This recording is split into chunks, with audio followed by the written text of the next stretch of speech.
പോളിന്റെ വലം കൈ ആയതുകൊണ്ടാ ഞാൻ അവനെ കൊന്നത്. ഒന്നോർത്താൽ അവൻ എന്ത് തെറ്റാ എന്നോട് ചെയ്തത്?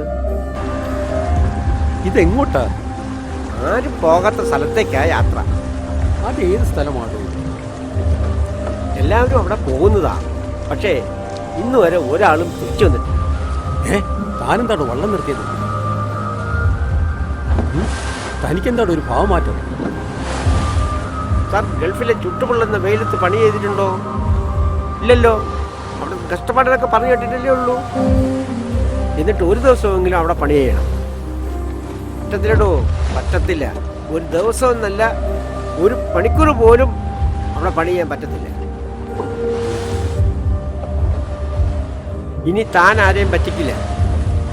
താനീ ആരെയും പറ്റിക്കില്ലടോ. താൻ എന്താണോ കാണിക്കുന്നത്? എനിക്ക് നീന്തലറിയത്തില്ല.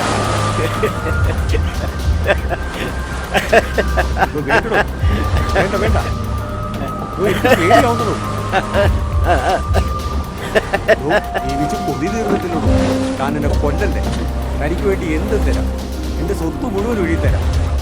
എന്റെ കുടുംബത്തെയെങ്കിലും ഒന്ന് ഓർക്കണോ. താൻ എന്നെ കൊല്ലല്ലേ. എന്നെ കൊല്ലല്ലേടേ.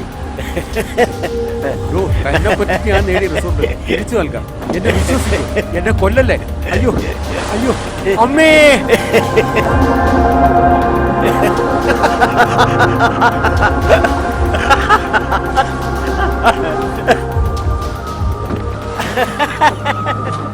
അല്പനേരം കൂടെ കഴിഞ്ഞാൽ താൻ ഈ ചാക്കിനകത്താകും.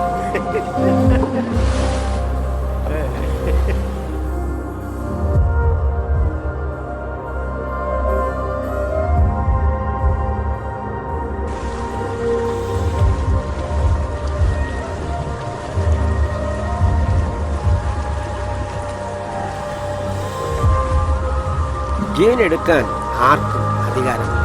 പക്ഷേ ഞാനത് ചെയ്തു.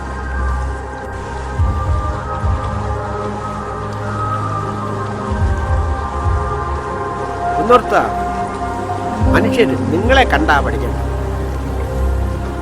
എല്ലാവരും ഒരുമിച്ച് ആഹാരം ശേഖരിച്ചു വയ്ക്കും. നിരനിരയായി നടന്നു പോകുന്നത് കാണാം. ആരും പരസ്പരം ചതിക്കത്തില്ല.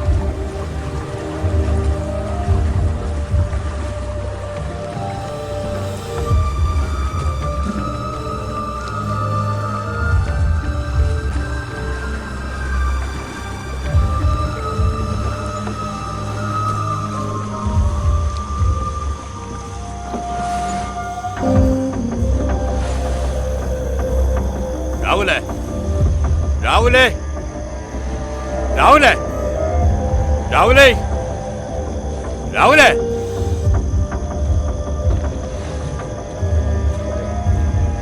അന്ന് രാത്രിയിൽ പോളിന്റെ ബോഡിയുമായി കളത്തിലേക്ക് പോകുന്ന സമയത്ത് ആ SI രാഹുലിനെ അന്വേഷിച്ച് ഇറങ്ങിയത്. രക്ഷപ്പെടാൻ വേണ്ടി പോളിന്റെ ബോഡി ഉപേക്ഷിക്കുകയാണ്. അങ്ങനെയാ പിറ്റേന്ന് പോളിന്റെ ബോഡി പോലീസ് കണ്ടെത്തി.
കഴിഞ്ഞതൊക്കെ കഴിഞ്ഞു.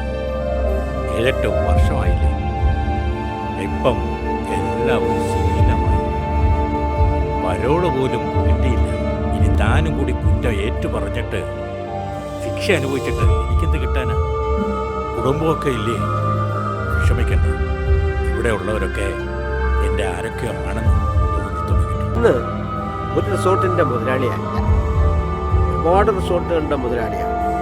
ഞാൻ വിചാരിച്ചാൽ പലതും നടക്കും. എന്ത് പറ്റി? ചോര ഡോക്ടർ പറഞ്ഞു ഇനി അധികം നാളില്ലെന്ന്.